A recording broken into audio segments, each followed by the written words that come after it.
something about what kind of research methodology did you develop?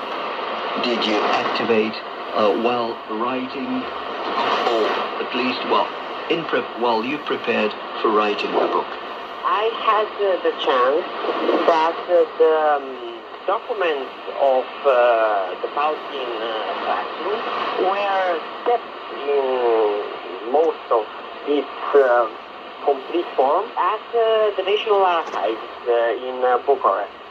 And I had the chance to see the summarize of the meetings that let's say, the teachers of the classroom had, and there they made observations on the progress that Prince Michael and his classmates had on the plans for special lessons, because the classroom made travel. Again, for our English-speaking listeners from around the world, I should like you to mention a few of the names that were up to the job, a few of the great teachers who taught King Michael various subjects. One of these teachers was the one that taught religion. Father Nicolae Popescu was a priest, member of the Romanian Academy, and taught theology and history was taught at one moment by a descendant of George Lazar. So this is Radio Romania compared on the Tecsun PL-990X and on the Sangean ATS-909X2. I have to say that for now the Tecsun PL-990X is beating the Sangean. Sangean's fade out of signals is kind of weird. It actually fades out bizarrely and in kind of waves. Something's just not right on this circuit. And I know that it's not updated to 073, but I've seen a few posts of people on 073 that say that the exact same problem. So it's not a firmware difference. It's a radio performance. There's something about the way the radio handles signals when they move up and down that is just weird. But I'm not impressed right now with the Sangean ATS-909X2 for the price that it's sold for. It's a beautiful radio. We'll be testing more of it, but I'm not impressed. Far from it. Interpreting the relation between geography and politics. As a young author of a very, very well-structured book, do you personally think that the Palatine Classroom was a successful pedagogical experiment at that time? What's your take on that, Tudor Vișarmiu? I agree with this idea, and I must say that the fact that King Michael had a classroom and had the chance of having a group of friends was much better than following private classes as others. And the success also comes from the fact that he and his classmates had the chance to visit Romania and get to know this country, its people, its land and culture very well. Do you have any writers' projects, any historians' projects that you can speak about?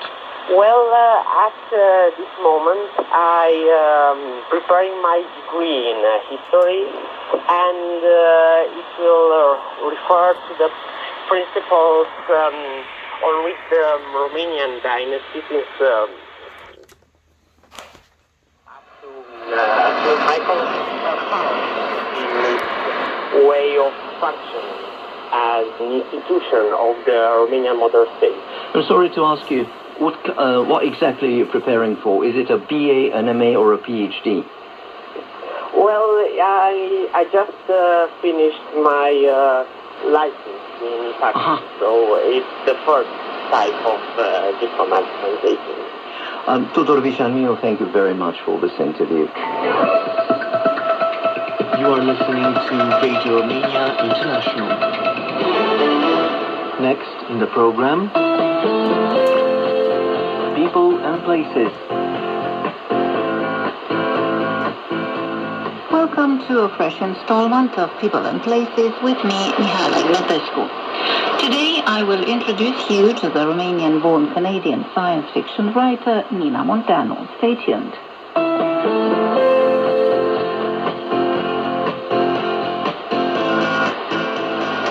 Nina Montano has always been passionate about science and the environment. As a scientist, she has specialized in limnology, which is the study of inland aquatic ecosystems. In an interview to our former colleague Andreea Demirgean, she spoke about how she passed from science to science fiction.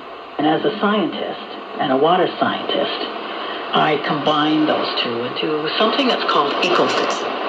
So in fact, what I'm really writing is ecofiction, which is speculative.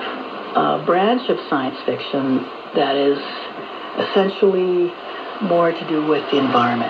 So the environment plays a very important role, can even be a character. We're actually now seeing it everywhere. We're seeing it in the media. We're seeing titles with water in them, whether it's about water or not. I'm seeing titles all the time. So water is basically on everyone's mind. And one of the reasons is that it's just reached a place where more people are having problems with it. Water scarcity, water wars, geopolitics are entering in. People are generally more aware of the environment as well, in Canada particularly. So I think a lot of things are combining together to form that. So water is now more part of the literature because people are writing more climate fiction, more eco-fiction, and generally a lot of political and geographic problems actually have to do with water. As a research scientist and environmental consultant, Nina studied water's role in energizing and maintaining the biomes, ecosystems, and communities of our planet. During her consulting career for industry and government, she discovered a great disparity between humanity's use, appreciation, and understanding of water. This set in motion a quest to further explore our most incredible, yet largely misunderstood and undervalued substance. This is how the book Water Is, The Meaning of Water came to life. The culmination of over 25 years of dedication as limnologist and aquatic ecologist in the study of water. Part history, part science, and part philosophy and spirituality, Water Is combines personal journey with scientific discovery that explores water's many identities and ultimately our own. The book has more than 528 pages divided into 12 chapters, each stating the definition. The water is magical.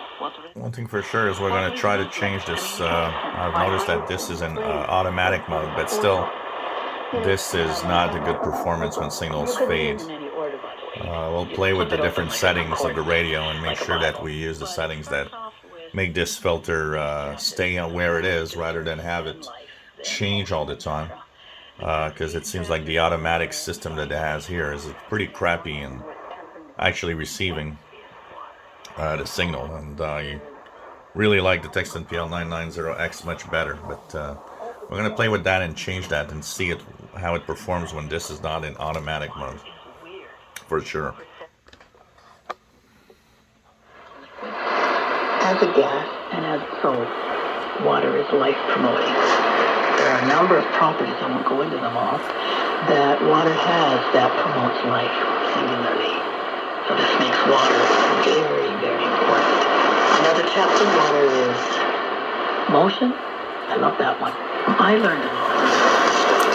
I knew a lot as a limnologist, but then I realized there was so much more that I didn't know as a limnologist. Water tends to travel in a spiral. It's a circular pattern. Nina also spoke about her relationship with Romanian culture. It varied over time. When I was a child, my father was Romanian and my mother is German. So my mother did not speak Romanian. So they spoke German in the household. So I grew up with German and Romanian because my father made sure that we knew Romanian as well. And then I lived in a French neighborhood, so I was speaking French. And then finally, the fourth language that I learned, I needed to learn because I went to school, to an English school. So that was the toughest one. But we had a lot of connection with the Romanian community. We lived in Granby, and we went to church in Montreal, to the Romanian church. And the minister would come and he blessed her house, and those types of things happened. There was a good connection with the community, but that kind of dissipated, especially when I moved out west.